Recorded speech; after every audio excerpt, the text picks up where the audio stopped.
सबको जय मसीह की। यहोवा का उद्देश्य, यहोवा का उद्देश्य। नीति वचन अध्याय 16 वचन 4 में प्रभु का वचन कहता है, यहोवा ने सब वस्तुओं को विशेष उद्देश्य के लिए बनाई है, वरन दुष्टों को भी विपत्ति भोगने के लिए बनाया है। तो रेली में परमेश्वर ने जो भी कुछ बनाया है उसका परमेश्वर ने कोई ना कोई उद्देश्य जरूर है। अगर हम उत्पत्ति की किताब अध्याय 1-2 में पढ़ते हैं तो परमेश्वर ने अपने मुंह से बोला, सब कुछ बन गया।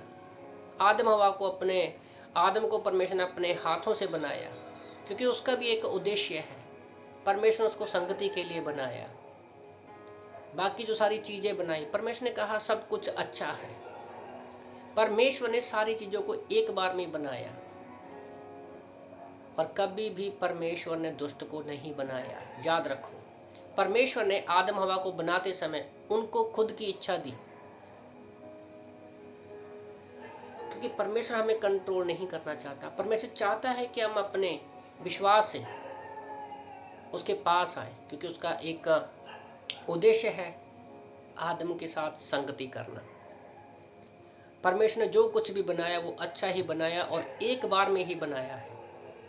जब दुष्ट की बात आती है तो हमारा ध्यान स्वर्ग शैतान की तरफ जाता है, पर याद रखो स्वर्ग शैतान क्या था? लूसीफर था। यशाया 14 में वो अपनी इच्छा में उसने सोचा कि मैं परमेश्वर से ऊंचा सिंहासन लगाऊंगा। उसके अंदर घमंड पैदा हुआ। याद रखो, स्वर्गदूतों के पास भी परमेश्वर ने खुद की इच्छा दी है। इसी कारण तो शैतान के अंदर वो लूसीफर के अंदर वो घमंड पैदा हुआ और वो शैतान बन गया। और दूसरी फिरौन के बारे में भी मैं सोच रहा था। हम बार बार पढ़ते हैं कि फिरौन नबी के मन को परमेश्वर ने सख्त कर दिया। नहीं, एक्चुअली में उसने पहले ही ठान लिया था कि मैं लोगों को नहीं जाने दूंगा। तो उसके द्वारा भी हम लोग देखते, शैतान के द्वारा, फिरौन के द्वारा हम लोग देखते हैं, जांचते हैं कि परमेश्वर क्या कर सकता है। तो आज मैं आप लोगों को उत्साहित करना चाहता हूँ कि हम यहाँ पर क्यों हैं। हमें बनाने का परमेश्वर का एक उद्देश्य है। पहले मैं क्या था, जब पहले मैं क्या थी, हम पहले क्या थे, आज हम ऐसे क्यों बनाया परमेश्वर ने। हर एक चीज़ बनाने का एक उद्देश्य है।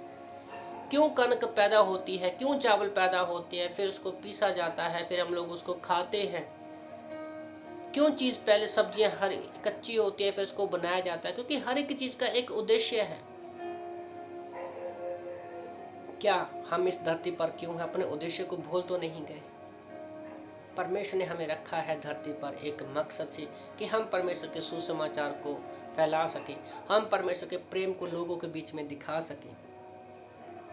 पर शैतान नहीं चाहता कि हम उसके उद्देश्य को पूरा करें। ओके, याद रखो, हर एक चीज़ का एक उद्देश्य है। जैसे एक चाकू से हम सब्जी भी काट सकते हैं और गला भी कट सकता है। तो शैतान का भी एक उद्देश्य है। वो चाहता है कि इंसान बुरे कामों में रहे और वो नर्क में चले जाए।